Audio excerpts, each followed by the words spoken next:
আল্লাহ তাআলা বললেন, আমি রমজানুল মুবারক মাসে আমার বন্ধুর কাছে, আমার নবীজির কাছে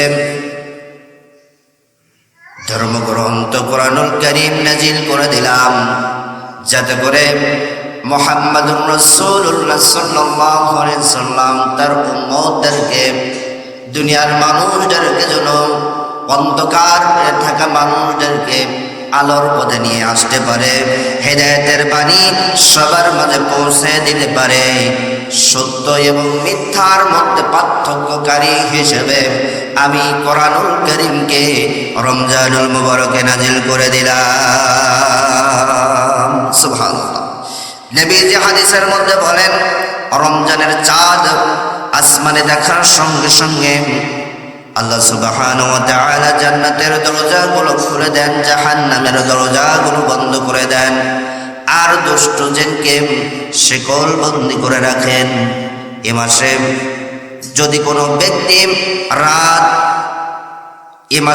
কোনো ব্যক্তি রাত প্রদত্ত হয়,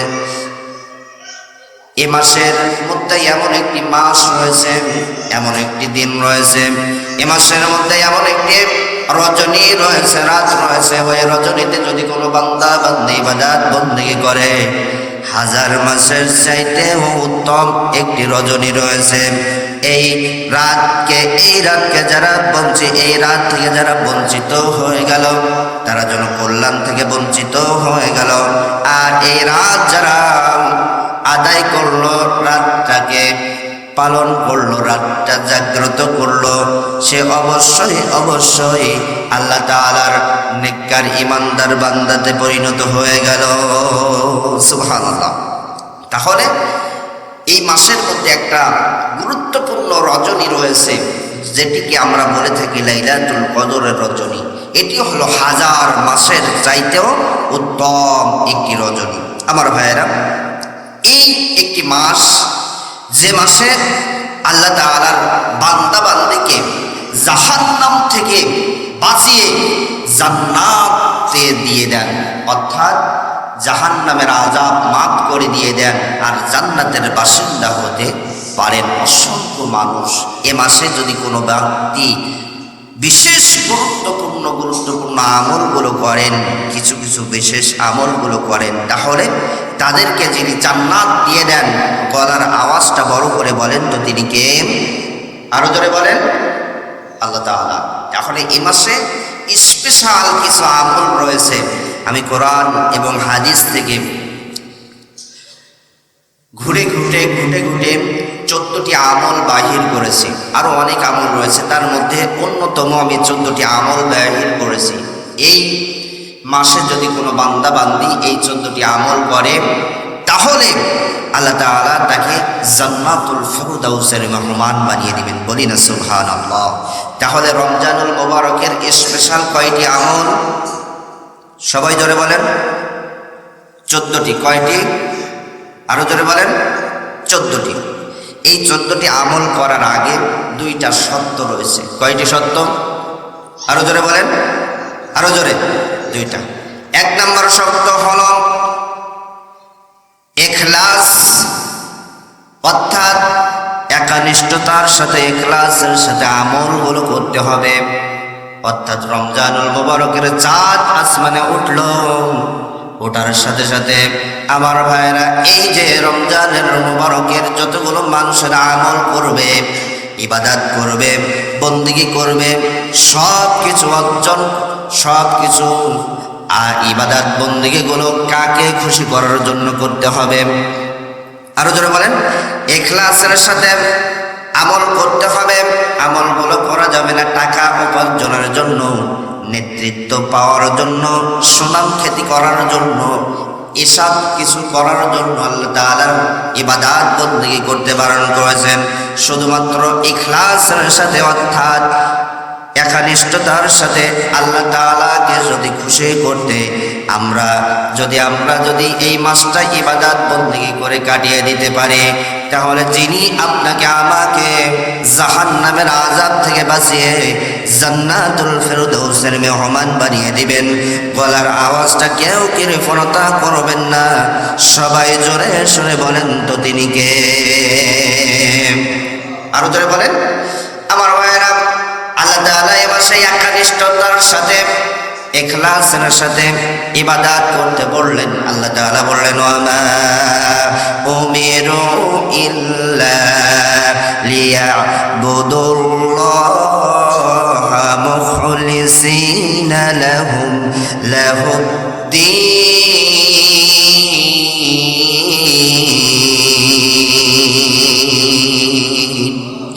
আল্লাহ তাআলা বললেন আর তাদেরকে তোমরা বলে যাও যারা রমজানুল মুবারক মাস পাবে তারা যেন অবশ্যই অবশ্যই ইখলাসের সাথে একনিষ্ঠতার সাথে এই মাসগুলো যেন ইবাদত বন্দেগী করে। সুবহানাল্লাহ। তাহলে এক নাম্বার হলো আল্লাহ তাআলা শর্ত দিলেন এই মাস রমজান মাস যারা পাবে ইবাদত যারা করবে ইখলাসের সাথে করতে হবে। দুনিয়ার কোনো মানুষকে দেখানোর জন্য ইবাদত করা যাবে না, একমাত্র কাকে খুশি করার জন্য ইবাদত করতে হবে।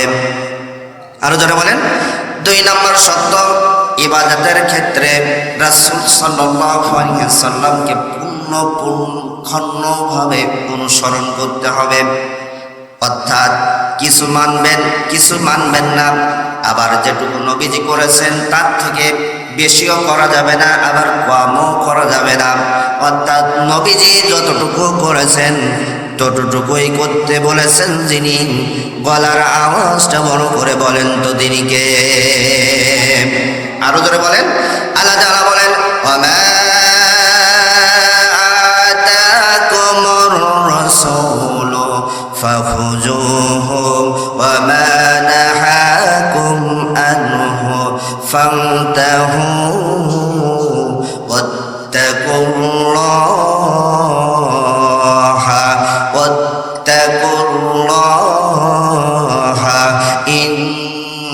ইন্নাল্লাহা শাদীদুল ইকাব।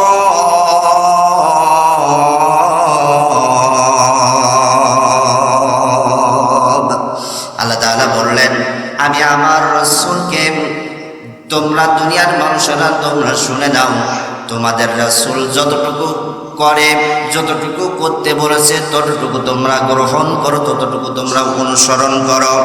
আর মুহাম্মদ যতটুকু নিষেধ করেছেন, যে কাজ নিষেধ করেছেন তা থেকে তোমরা বিরত থাকো। ওয়াত্তাকুল্লাহ, আর আল্লাহকে ভয় করো। ইন্নাল্লাহা শাদীদুল ইকাব, নিশ্চয়ই আল্লাহ তাআলা কঠিন শাস্তি দাতা। আল্লাহু আকবার। তাহলে কঠিন শাস্তি দাতা যিনি, গলার আওয়াজটা বড় করে বলেন তো তিনি কে? তাহলে এই আয়াতে বললেন আল্লাহ তাআলা নিজেই বলে দিলেন রাসূল সাল্লাল্লাহু আলাইহি ওয়াসাল্লাম যতটুকু আমল করেছে ততটুকু তোমরা করো, রাসূলকে অনুসরণ করো। বাড়িও না আবার কমও করো না, বেশিও করো না কমও করো না। রাসূল সাল্লাল্লাহু আলাইহি ওয়াসাল্লাম যেগুলো করেছে সেগুলোই যিনি করতে বলেছেন। গলার আওয়াজটা কেউ কৃপণতা করবেন না, সবাই জোরে জোরে বড় করে বলেন তো তিনি কে? আরো জোরে বলেন আল্লাহ তাআলা। তাহলে এই রমজানের স্পেশাল আমল কয়টি? আরো জোরে বলেন, আরো জোরে। 14টি। তার এই 14টি আমল করতে গেলে শর্ত কয়টা? আরো জোরে বলেন। 1 নাম্বার ইখলাসের সাথে করা লাগবে, অর্থাৎ আল্লাহকে খুশি করার জন্য, দুনিয়া কাউকে দেখানোর জন্য না। 2 নাম্বার হলো রাসূল যেগুলো করেছেন অর্থাৎ রাসূলকে পুঙ্খানুপুঙ্খানুভাবে অনুসরণ করা লাগবে। তাহলে এই মাসে 14টি স্পেশাল আমল রয়েছে। সবাই বুঝে থাকলে বলবেন এ মাসে কয়টি স্পেশাল আমল রয়েছে? আরো জোরে এক এক করে আমরা শুনবো ধারাবাহিকভাবে। 1 নাম্বার সিয়াম পালন করতে হবে, রোজা রাখতে হবে। ইসলামের রকন হলো 5টি। বুঝে থাকলে সবাই বলবেন ইসলামের রকন হলো কয়টি? আরো যারা বলেন 5টি। এর মধ্যে অন্যতম হলো আমার ভাইরা একটি হলো সিয়াম অর্থাৎ রোজা। আমার ভাইরা এই রমজান মাস যারা পেল, নবীজি বললেন রমজান মাস যারা পেল অবশ্যই অবশ্যই তারা যেন রমজানের মাসের রোজা রাখে। সুবহানাল্লাহ। আল্লাহ তাআলা সে কথাটি সুন্দর করে পবিত্র কোরআনুল কারীমের মধ্যে বললেন, ফামান শাহিদা মিনকুমুশ শাহরা ফালইয়াসুম। যে ব্যক্তি রমজান মাস পাবে অবশ্যই অবশ্যই সে যেন রমজানুল মোবারকের রোজাগুলো সে পালন করে। সুবহানাল্লাহ। তাহলে যিনি আপনাকে আমাকে রমজান মাস উপহার দিলেন, রমজান মাস নামক একটি নিয়ামতপূর্ণ মাস দিলেন, গলার আওয়াজটা বড় করে বলেন তো তিনি কে? হাজর বলেন আল্লাহ। তাহলে এ মাসে আমরা যারা রমজান মাস পেলাম অবশ্যই অবশ্যই আমাদের উপর এই রমজানুল মোবারকের রোজাটাকে যিনি ফরজ করে দিয়েছেন তিনি কে? আল্লাহ তাআলা। আমার ভাইয়েরা, রোজা যদি আমরা রাখি তাহলে কি লাভ? নবীজি বললেন, মান সামা রমাদান ঈমানান ওয়া ইহতিসাবা গুফিরা লাহু মা তাকাদ্দামা মিন যামবি। যদি কোনো বান্দা বান্দী আল্লাহকে খুশি করার জন্য, আল্লাহকে সন্তুষ্ট করার জন্য ইখলাসের সাথে রোজাগুলো পালন করে, আল্লাহ তাআলা ওই বান্দা বান্দির আমল নামায় অতীতে যতগুলো গুনাহ করেছে সমস্ত গুনাহগুলো তিনি মাফ করে দিবেন। বলি না সুবহানাল্লাহ। আরো জোরে বলেন না সুবহানাল্লাহ। আরো জোরে বলি না সুবহানাল্লাহ। অন্য আরেক হাদিসের মধ্যে পাওয়া যায়, যদি কোনো ব্যক্তি আল্লাহকে খুশি করার জন্য, শুধুমাত্র আল্লাহকে খুশি করার জন্য ইখলাসের সাথে আল্লাহকে সন্তুষ্টির জন্য একটা মাত্র এই রমজানুল মোবারকের একটা মাত্র রোজা রাখে, কয়টা? আরো জোরে আরো জোরে। একটা মাত্র রোজা রাখে, নবী আমার বললেন ওই একটা রোজা রাখার কারণে আল্লাহ তাআলা তাকে 50,000 বছর 70,000 বছর রাস্তা জাহান্নামে যেতে, যে 70,000 বছর রাস্তা রয়েছে ওই জাহান্নামের আগুন থেকে তাকে 70,000 বছরের রাস্তার থেকেও আরো দূরে তাকে রাখবেন। সুবহানাল্লাহ। অর্থাৎ 70,000 বছরের রাস্তার থেকেও জাহান্নামের আগুন থেকে তাকে দূরে রাখবেন। বলি না সুবহানাল্লাহ। মাত্র একটা রোজা রাখার জন্য। আর তাহলে 30টা রোজা রাখলে কি হবে? এজন্য আল্লাহ তাআলা বললেন, ইয়া আইয়ুহাল্লাযীনা আমানু কুতিবা আলাইকুমুস সিয়ামু কামা কুতিবা আলাল্লাযীনা মিন ক্বাবলিকুম লাআল্লাকুম তাত্তাকুন। আল্লাহ তাআলা বললেন, ইয়া আইয়ুহাল্লাযীনা আমানু, হে ঈমানদার গণেরা, হে মুমিন গণেরা, হে মুত্তাকিন গণেরা, কুতিবা আলাইকুমুস সিয়াম, তোমাদের উপর রমজানুল মুবারকের রোজাকে আমি আল্লাহ তাআলা ফরজ করে দিলাম। কামা কুতিবা আলাল্লাযীনা মিন ক্বাবলিকুম, যেমন ভাবে তোমাদের পূর্ববর্তী দাদা দাদি, নানা নানি, চাচা চাচি যারা পৃথিবীতে এসেছিল তাদের উপরও যেমন ভাবে কোরআন রমজানুল মুবারকের রোজা ফরজ করে দিয়েছিলাম, ঠিক তেমনই ভাবে তোমাদের উপরে রমজানের মুবারকের রোজা ফরজ করে দিয়েছি। সুবহানাল্লাহ। রোজা রাখলে কি হবে? আল্লাহ তাআলা বললেন, লাআল্লাকুম তাত্তাকুন।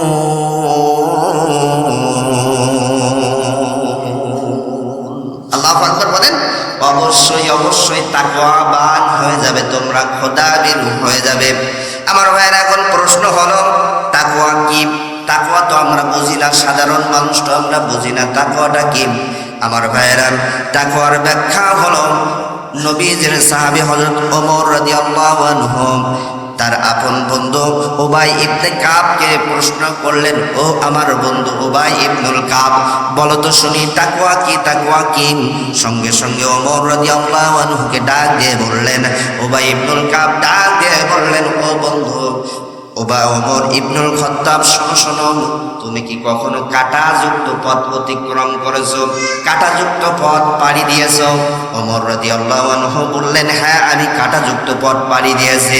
ওমরের কাছে প্রশ্ন করা হলো, ও ওমর, তুমি যখন কাঁটাযুক্ত পথ পাড়ি দাও ওই পাড়ি দেওয়ার সময় তুমি কেমন ভাবে পাড়ি দাও? ওমর রাদিয়াল্লাহু আনহু বললেন, আমি খুব সতর্কতার সাথে আমি পথটা পাড়ি দেই, কারণ একটু বেখেয়াল হলেই আমার পায়ের মধ্যে কি পড়বে? হ্যালো, ধরে বলেন, কাঁটা পড়বে। এজন্য আমি খুব সতর্কতার সাথে আমি কাঁটাযুক্ত পট্টা আমি পাড়ি দেই। সঙ্গে সঙ্গে ওমরের বন্ধু উবাই ইবনুল কাব বললেন, এটাই হলো তাকওয়া।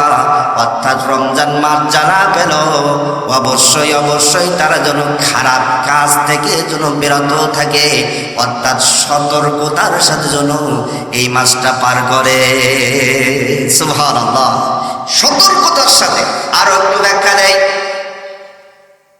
হযরত ওমর রাদিয়াল্লাহু আনহু জাহানের খলিফা, তিনি যখন প্রেসিডেন্ট ছিলেন, ঠিক এমন সময় কোনো একদিন আমার ভাইরা ওমর রাদিয়াল্লাহু আনহু বাড়ি থেকে বের হলেন ভ্রমণের করার জন্য। বাড়ি থেকে বের হলেন কোথাও যাওয়ার জন্য। যেতে যেতে যেতে যেতে বহুদূর চলে গিয়েছে, মরুভূমি পার হয়ে গিয়েছে। হঠাৎ তার প্রচণ্ড ক্ষুধা লাগে, তৃষ্ণা লাগে।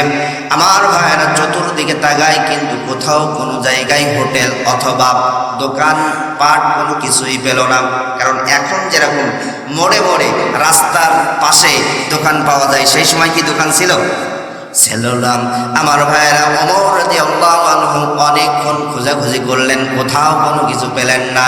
হঠাৎ দূর দিকে দেখতে পেলেন একটা মাঠে কিছু বকরি, কিছু ছাগল, একজন রাখাল ব্যক্তি তিনি চড়াচ্ছেন। দেখার সঙ্গে সঙ্গে তার মনটা ভরে গেল। সঙ্গে সঙ্গে ওই মাঠের মধ্যে চড়ে গেলেন, রাখালকে ডাক দিয়ে বললেন, ও রাখাল ভাই, আমি খুব তৃষ্ণার্ত, আমি একজন মুসাফির মানুষ, একজন অতিথি মানুষ, তোমার এলাকায় আমি এসেছি, আমি খুব তৃষ্ণার্ত, খুব পিপাসিত, আমি তোমার কাছে একটা ছাগলের কিছু একটু দুধ দহন করে একটু দুধ চাই। সঙ্গে সঙ্গে কথা শোনার সঙ্গে সঙ্গে ওই রাখাল ডাক দিয়ে বললেন, হে পথিক, হে মুসাফির ভাই, আমি অবশ্যই অবশ্যই আপনাকে আমি কিছু দুধ দিতাম, কিন্তু এই ছাগলগুলো তো আমার ছাগল না, এই ছাগলগুলো হলো আমার মনিবের। আমার মনিব এই ছাগলগুলোর দেখাশোনা করার জন্য দিয়েছে, এই ছাগলগুলো খাওয়ানোর জন্য আমাকে দিয়েছে, দুধ দহন করার জন্য আমার কাছে দেয় নাই। আমার ভাইয়েরা, এ কথা শুনে মরুভূমির একটা মাঠে একজন রাখালের কাছ থেকে এমন কথা শুনে ওমর ফারুক রাদিয়াল্লাহু আনহু অবাক হয়ে গেলেন। তার তাকওয়া দেখে, তার ঈমান দেখে অবাক হয়ে গেলেন। ডাক দিয়ে বললেন, ও রাখাল ভাই। তিনি মাঝে মাঝে ওমর ফারুক রাদিয়াল্লাহু আনহু মাঝে মাঝে মানুষদেরকে পরীক্ষা করতেন। তিনি ডাক দিয়ে বললেন, ও রাখাল ভাই, একটা কাজ করি, তাহলে তোমারও লাভ হবে, আমারও লাভ হবে। সেটি হলো, এই কথা কি তুমি আমার কথাকে রাখবে? রাখাল সঙ্গে সঙ্গে বললেন, ঠিক আছে, বলো কি কথা, দেখি রাখা যায় কিনা। সঙ্গে সঙ্গে ওমরে ফারুক রাদিয়াল্লাহু আনহু ডাক দিয়ে বললেন, ও রাখাল ভাই, তোমার এই যে যতগুলো ছাগল রয়েছে, ছাগলের দল থেকে একটা ছাগল আমাকে দিয়ে দাও। এর বিনিময়ে তুমি যা চাইবে, যত টাকা চাইবে, যত অর্থ চাইবে, আমি তোমাকে দিয়ে দেব। এর কারণে আমার লাভ হলো, ওই ছাগলটা আমি পেয়ে গেলাম, ছাগলের দুধ দহন করে আমার তৃষ্ণা নিবারণ করলাম, আমার ক্ষুধাটা নিবারণ করলাম। আর পথের মধ্যে যেতে যেতে, প্রতিমধ্যে যেতে যেতে যদি আবার আমার ক্ষুধা লাগে, তাহলে ওই ছাগলটা আমি জবাই করে ভুনা করে আমি খেয়ে নেব। এটাই হলো আমার লাভ। আর তোমার লাভ হলো, আমি যে তোমার কাছ থেকে ওই ছাগলটা ক্রয় করছি কিছু অর্থ দিয়ে, কিছু টাকা দিয়ে, এই টাকাগুলো, ওই অর্থগুলো তুমি তোমার প্রয়োজন মোতাবেক তুমি খরচ করতে পারবে। আমার ভাইয়েরা, এ কথা শোনার সঙ্গে সঙ্গে ওই রাখালের চোখ বেয়ে টপ টপ করে পানি পড়ে। আর ওমরে ফারুক রাদিয়াল্লাহু আনহু বললেন, আর তোমার মনিব যদি ওই ছাগলটার বিষয়ে যদি প্রশ্ন করে, তাহলে বলবে যে ছাগলটা বাঘে খেয়ে গিয়েছে, বনের হিংস্র কোনো জন্তু খেয়ে ফেলেছে। আমার ভাইয়েরা, ওমরে ফারুক রাদিয়াল্লাহু আনহু বললেন, কারণ প্রতিনিয়তই কোনো না কোনো ছাগল তো বাঘে খেয়ে ফেলে, হিংস্র জন্তুতে খেয়ে ফেলে। এ কথা তুমি যখন তোমার মনিবের বলবে, তোমার মনিব তোমার বিরুদ্ধে কোনো অভিযোগ রাখবে না, তোমার উপর কোনো সন্দেহ করবে না। আমার ভাইয়েরা, সঙ্গে সঙ্গে ওই রাখালের চোখ বেয়ে টপ টপ টপ টপ করে পানি পড়ে। আর ডাক দিয়ে বললেন, ইয়া ইবনুল মালিক ফাআইনাল্লাহ, ও পথিক, ও মুসাফির, তুমি আমার মালিককে দিয়ে যুক্তি দিতে বলেছো যে বাঘে খেয়ে ফেলেছে। আমি আমার মনিবকে যদি